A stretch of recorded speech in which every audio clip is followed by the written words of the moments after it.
حوالي ساعه امام محافظه الدقهليه، حيث موجوده امام مديريه الامن القديمه، ان القوات دلوقتي مش للتامين دلوقتي، لتامين المبنى، لتامين المبنى والمديريه القديمه، لان دايما بيحصل اشتباكات. نعم. لان هي دلوقتي ما لهاش وجود خالص في الميدان، انسحبت تماما بعد اقتراب المسيره من مبنى المحافظه. طيب، هل هناك رابط بين هذه المسيرات وبين استشهاد حسام الدين أول من أمس؟ هو طبعا المسيره هي في الانتهاكات اللي حصلت، الانتهاكات دي اللي كان من ضمنها قيام احد المدرعات التابعه للشرطه بصدم حسام الدين، احد المتواجدين في المنطقه ساعه الاحداث اللي توفي في مستشفى المنصوره الدولي في احداث اول امس. نعم. طبعا المسيره دلوقتي دخلت في مدخل محافظه الدقهليه، في الساحه الموجوده في الحديقه امام المبنى، وبتقوم بالهتافات المعاديه للنظام. أشكرك نعمان سمير مراسلنا بالمنصورة.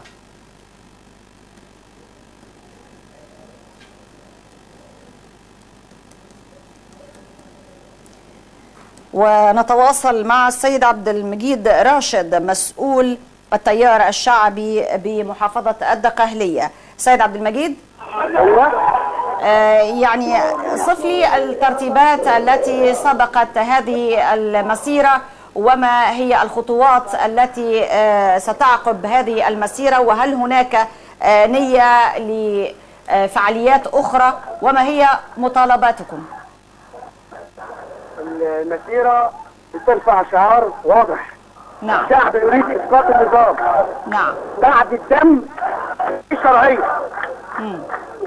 وطول ما الدم المصري رخيص يسقط أي رئيس. الدم سال في المنصورة، وتم دهش المواطنين في المنصورة. مرسي فقد شرعيته. نعم. نظامه ونظام عصابته فقدوا شرعيته. ما عادش بعد الدم كلام.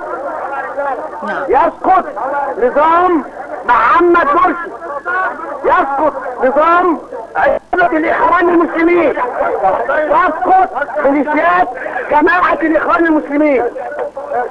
ما عادش في مطالب، في اسقاط نظام قاتل مجرم اعتدى على المواطنين ودهشهم وأسال الدم، واعتدى على مقر التيار الشعبي ومقر حزب التحالف. طيب. واقطعهم. يعني ما حصلش ايام حسني مبارك هذا الكلام. نعم. ما عادش في كلام مع هذا النظام. سيد عبد المجيد، يعني كلام بعد الدم. يعني سيد عبد المجيد، هل تسمعني؟ يسقط محمد مرسي، يسقط محمد مرسي، يسقط نظام الاخوان، تسقط عصابة الاخوان المسلمين. شكرا السيد عبد المجيد راشد مسؤول التيار الشعبي بالدقهلية، وممن